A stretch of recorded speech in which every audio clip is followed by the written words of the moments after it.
So it's the 28th of September 2022. So talking about these minds of ours. So why is it that when they have a sensory experience, why are they not intelligent around that? Why do they not see the drawbacks and the harm of attachment? Why don't they see the danger of this suffering, this feeling ill at ease in our bodies and minds, the distress we experience in our hearts? Why do we not see that? Why don't we see suffering? What's the reason? Well, it's because of the delight. It's getting lost in the things of this world that we find pleasurable, that we get gratification out of these sights and sounds and tastes, odours, tactile sensations, and these ramanas that appear within the mind. And this gives rise to delight, delighting here, delighting there. So sometimes we experience difficulty and pain and suffering, but soon afterwards we forget, because that state has arisen and then has gone away already. And it's the delusion that brings this mind to go between birth and death over and over again in the cycle of samsara that goes for a very long time. And so we've been born so many times and we can't find a beginning to that. It's so long. Because these knowing elements have been born and they've died over and over again. So the number of fully self-awakened Buddhas who have reached enlightenment has been many. It's many, many millions.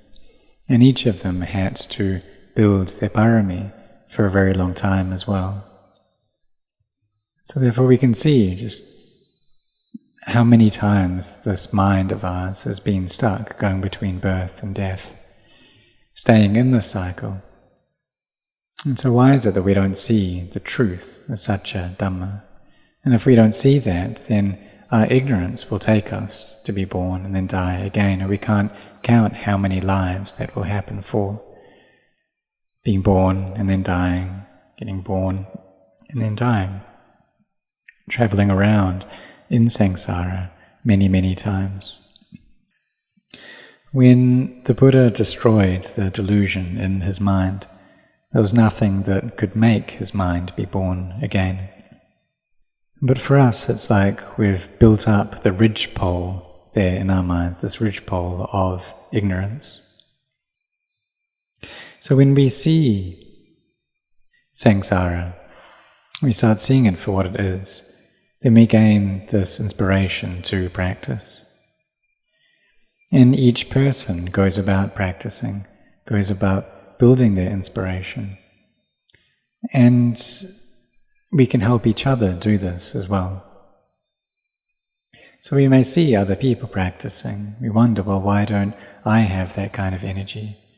We see that this person does it, that person does it. And some people think, well, I can't do it. But what we should think is, why shouldn't I be able to do it as well? And so we can raise each other up like this, help to pull each other up. Having this sincerity, helping each other like this.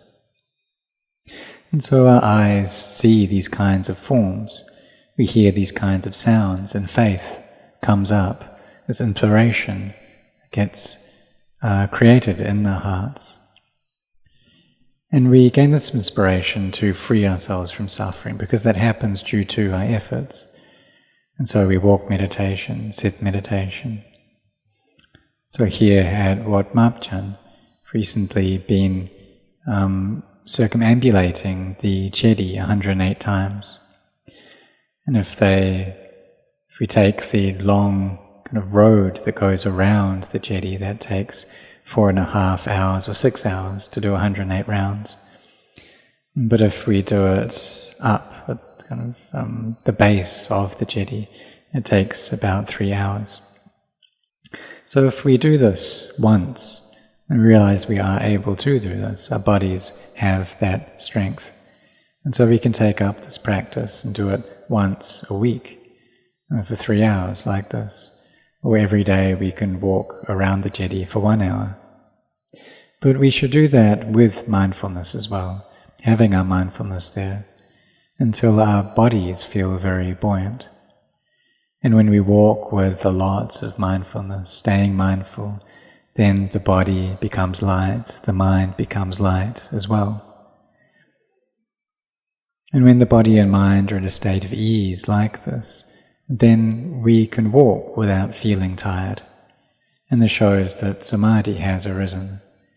Mindfulness is continuous. Samadhi is well established. And so this is all meeting the requirements for sammaditthi, for right view. For seeing into suffering, the cause of suffering, its cessation, the path leading to that cessation. Seeing the drawbacks in samsara. And this brings up our effort to practice. So like those who have renounced the world, who have ordained, and those wise beings, they have patient endurance. They're able to endure with all painful feelings. They speak little, they sleep little, awakening themselves through efforts. Eating little, speaking little, trying to restrain their minds, having this inner composure.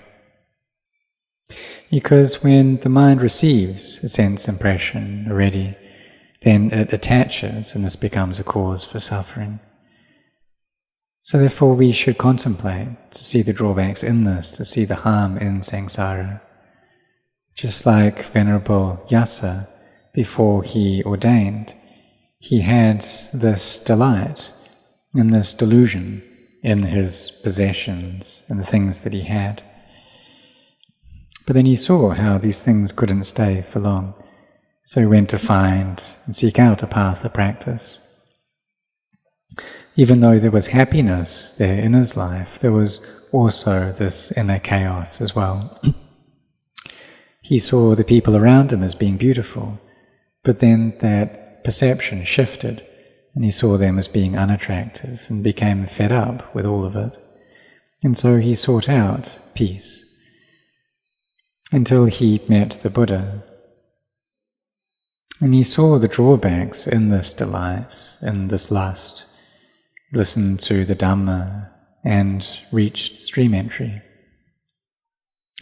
So in this practice, we raise up our bharami, our spiritual virtues, until our spiritual faculties gain strength and energy, so that we can see into not-self.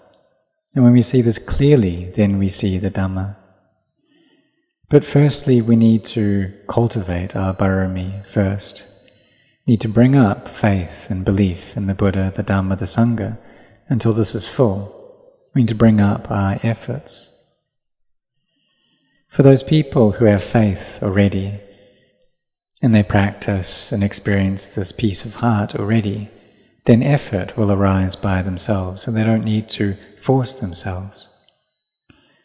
Initially, however, we do require that force, do need to control ourselves to bring up that effort, because it doesn't arise all by itself. And we carry on doing that until that turns into a trait, a part of our nature that we have. And then when peace arises, then we don't need to force anymore. We don't need to tell ourselves, our minds tell itself to practice, and we're just aware of that. And we walk meditation, sit meditation without feeling tired. And those people who have peace are like this. When it's time to chant, they chant. When it's time to meditate, they meditate. They sit, they walk, bringing up their effort like this. Virya lampa. So this is virya, effort, plus alampa, which means to put forth.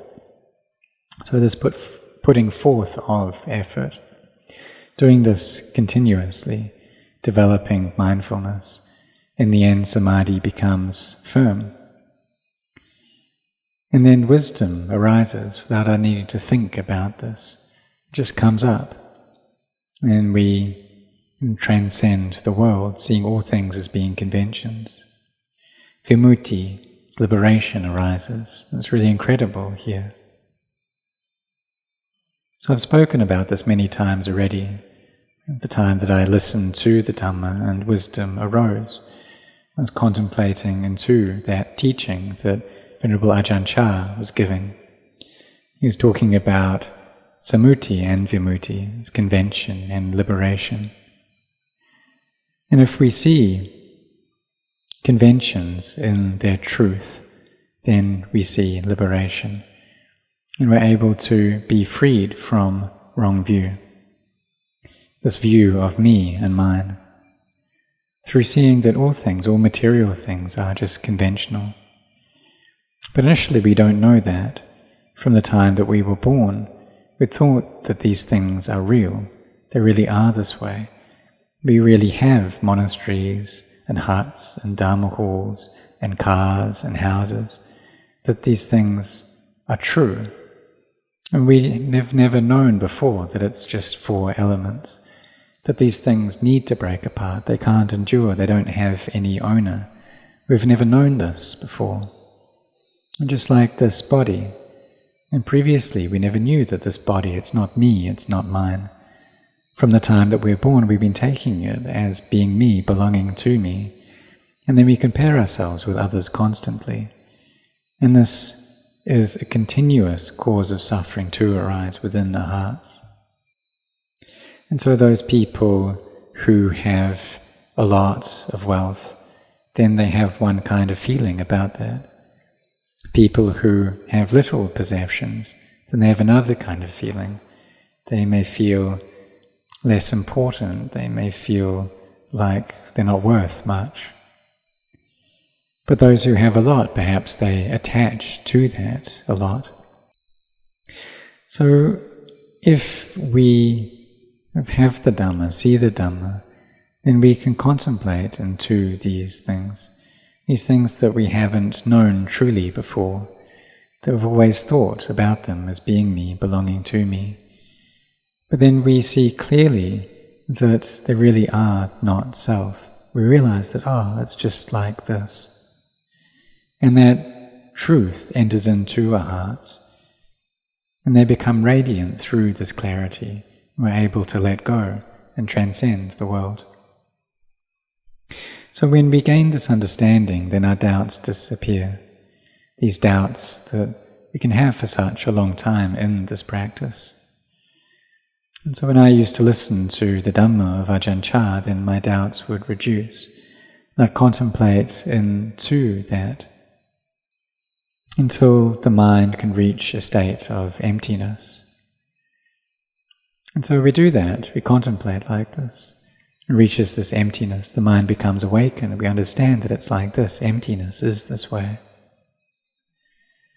So the various forms of jnana, of knowledge, appear here. These 9 vipassana jnanas, these insight knowledges. So we may read about them in the scripture, but when they appear within our own minds, that we understand that they really are this way, that these are the vipassana jnanas. There's joy that arises, there's faith that appears, and these fill up the heart, and the mind becomes very firm. We see that all things in this world, they're just temporary, they don't last long, they don't have any owner. And we have to leave all of these things. And so no matter how much value they may have, we see that they have less value than a mind that is joyful and bright, than a mind that has happiness. And we gain this happiness from understanding the Dhamma. So practitioners need to get to this point, to reach here. In the beginning, however, we need virtue, keeping our precepts well. And this virtue is a noble wealth. So we have the wealth of generosity, the wealth of sila, and of listening to the Dhamma. It's this Dhamma of samadhi, Dhamma of wisdom, being firm in our efforts. And if we put forth our effort in this way, without stop, then we must see the Dhamma. So we see that the things of this world, they don't last long. Our lives as well in this world doesn't last long. There are many dangers. There are floods and earthquakes and fires, many different disasters that can appear, that can break our possessions, our homes. And so they don't stay for long. And the people in this world are like this too, always moving closer to old age, sickness and death. So there was one venerable arahant at the time of the Buddha, and he was asked by King Kauravya why it is that he ordained. And he answered that in this world there is no leader, that old age, sickness and death drag all beings away. And so all beings need to go away, that this is enforced upon them, which means that no one wants to go, but everyone has to go. It's like when there's a war, and no one wants to sign up and go to war, but they're forced to by the government. There's conscription. So no one wants to go because it's dangerous, but people are forced to go.